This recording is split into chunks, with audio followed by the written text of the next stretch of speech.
नमस्कार दोस्तों। आज हम भारतीय संविधान का सबसे कॉम्प्लिकेटेड, सबसे रेलिवेंट टॉपिक पार्लियामेंट को समझेंगे। पार्लियामेंट वह प्लेस होता है या वह संस्था होती है, वह स्थान होता है जिससे हमारे देश में कानून बनता है, जिससे हमारे देश की जो जनता होती है उनके जरूरी मुद्दों पर चर्चा होती है, उनके वेलफेयर की बात होती है। हम जिस देश में रहते हैं वहाँ पे किस प्रकार की शासन व्यवस्था है, इसको समझने के लिए हमें पार्लियामेंट की समझ होनी चाहिए। दोस्तों, हम जिस देश में रहते हैं वहाँ पे पार्लियामेंट्री फॉर्म ऑफ गवर्नमेंट है, यानी संसदीय शासन प्रणाली है। और संसदीय शासन प्रणाली हमने कहाँ से अडॉप्ट किया है? उसको हमने यूके के संविधान से अडॉप्ट किया है। यूके मतलब यूनाइटेड किंगडम, यानी इंग्लैंड के संविधान से हमने संसदीय शासन प्रणाली को अडॉप्ट किया है। जब आप यूके के संसद का अध्ययन करेंगे तो वहाँ पर भी दो हाउस हैं, यानी हाउस ऑफ लॉर्ड्स और हाउस ऑफ कॉमन्स। जब आप इंडियन पार्लियामेंट की बात करेंगे, जब भारतीय संसद की बात करेंगे, तो भारतीय संसद के भी दो सदन हैं, यानी एक लोकसभा, एक राज्यसभा। हमारी जो संसद होती है 3 लोगों से मिलकर बनती है, लोकसभा, राज्यसभा और राष्ट्रपति। अब हम बात करते हैं हमारी संसद का जिक्र हमारे कॉन्स्टिट्यूशन में कब किया गया या किन रूप में किया गया है। हमारी संसद का जिक्र हमारे कॉन्स्टिट्यूशन के भाग 5 यानी पार्ट 5 और आर्टिकल 79 टू 122 में किया गया है। अब हम बात करते हैं भारत की संसद और ब्रिटेन की संसद में क्या अंतर है। जो भारत का संसद होता है वो लोकसभा, राज्यसभा और राष्ट्रपति से मिलकर बनता है, और वहीं सेम कंडीशंस वहाँ की संसद में है। वहाँ भी हाउस ऑफ लॉर्ड्स और हाउस ऑफ कॉमन्स मिलकर वहाँ की पार्लियामेंट बनती है। लेकिन अंतर बस इतना होता है कि हमारे देश के जो राष्ट्रपति होता है उसका चुनाव के द्वारा लाया जाता है, यानी उसका 5 वर्ष में चुनाव होता है और उसके चुनाव में लोकसभा, राज्यसभा और स्टेट असेंबली के मेंबर्स भाग लेते हैं। जो वहाँ का जो ब्रिटेन का जो राष्ट्रपति होता है, वहाँ पे राष्ट्रपति नहीं होता, वहाँ पे राजा या रानी होता है, यानी राजा का बेटा राजा बनेगा। वहाँ पे ये कॉन्सेप्ट है। अब हम बात करते हैं भारतीय संसद की। भारतीय संसद का जो पहला सदन है उसको हम लोग लोकसभा के नाम जानते हैं। लोकसभा मतलब लोअर हाउस। ये देश की जनता का प्रतिनिधित्व करती है। देश की जनता का प्रतिनिधित्व मतलब इसका जो इलेक्शन होता है डायरेक्ट होता है, यानी इसमें जिसकी भी उम्र, जो भी व्यक्ति या कोई भी औरत या नागरिक हो जिसकी उम्र 18 वर्ष है, वो इसकी चुनाव में भाग ले सकता है और अपना मतदान कर सकता है। इसकी जो क्वालिफिकेशन होती है, उसकी लोकसभा का मेंबर बनने के लिए आपकी उम्र 25 वर्ष होनी चाहिए, और लोकसभा का जिक्र हमारे कॉन्स्टिट्यूशन के आर्टिकल 81 में किया गया है। इसका चुनाव हर 5 वर्ष में होता है और इसका इलेक्शन डायरेक्ट होता है।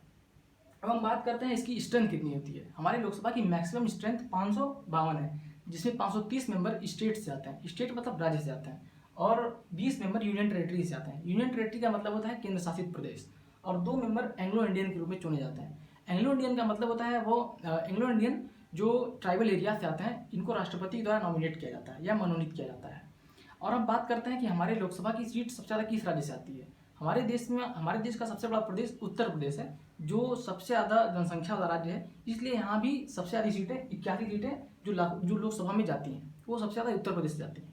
अब बात करते हैं राज्यसभा की। राज्यसभा को हम अपर हाउस के नाम जानते हैं। ये हमारे देश का उच्च सदन है, यानी अपर हाउस है। इसका जिक्र हमारे कॉन्स्टिट्यूशन के आर्टिकल 80 में किया गया है। यह राजाओं का सदन के रूप में जाना जाता है। ये काउंसिल ऑफ स्टेट, यह राज्य का प्रतिनिधित्व करता है। इसका जो चुनाव होता है यह अप्रत्यक्ष रूप से होता है। अप्रत्यक्ष रूप से मतलब होता है इसका जो इलेक्शन होता है, इसमें स्टेट असेंबली के लोग भाग लेते हैं। ये राज्य का प्रतिनिधित्व करता है। इसका जो सीट एलोकेशन होता है, इसका जो सीट बंटवारा होता है, वह जनसंख्या के आधार पर किया जाता है, यानी जिस राज्य की जनसंख्या सबसे अधिक होगी उस राज्य के प्रतिनिधि सबसे ज़्यादा होंगे। यानी अगर हम बात करते हैं उत्तर प्रदेश की, तो उत्तर प्रदेश भारत की सबसे अधिक जनसंख्या वाला राज्य है, इसलिए उत्तर प्रदेश सबसे ज़्यादा 31 सीट जाते हैं। और त्रिपुरा भारत की जनसंख्या वाला सबसे छोटा राज्य है, इसलिए उसके 1 मेंबर जो राज्यसभा में जाते हैं।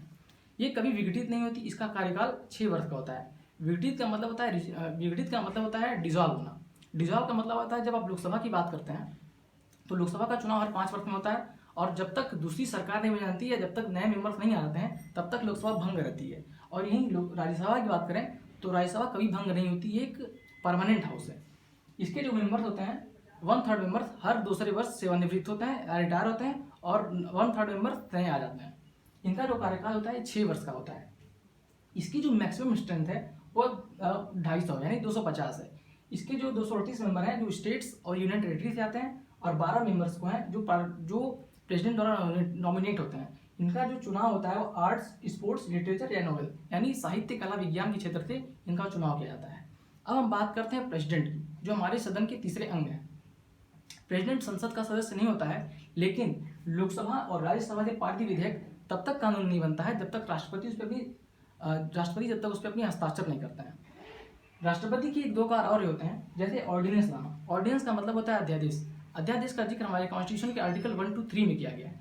ऑर्डिनेंस का मतलब होता है जब संसद नहीं चल रही होती है तो केंद्र सरकार या प्रधानमंत्री आदि जो राष्ट्रपति को अप्रोच करते हैं और राष्ट्रपति से निवेदन करते हैं कि कृपया एक कानून बनाइए जो देश के लिए सबसे ज़रूरी है। अगर कानून बन जाता है और उसके बाद जब संसद शुरू होती है तब इस पर चर्चा होती है और चर्चा होने के बाद नया कानून बन जाता है।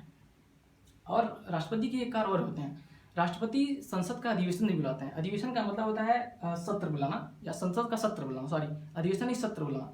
सत्र का मतलब होता है सेशन। जैसे हमारे देश में 2 प्रकार के सेशन होते हैं, जैसे पहला बजट सेशन और दूसरा मानसून सेशन। बहुत बहुत धन्यवाद, बहुत बहुत शुक्रिया।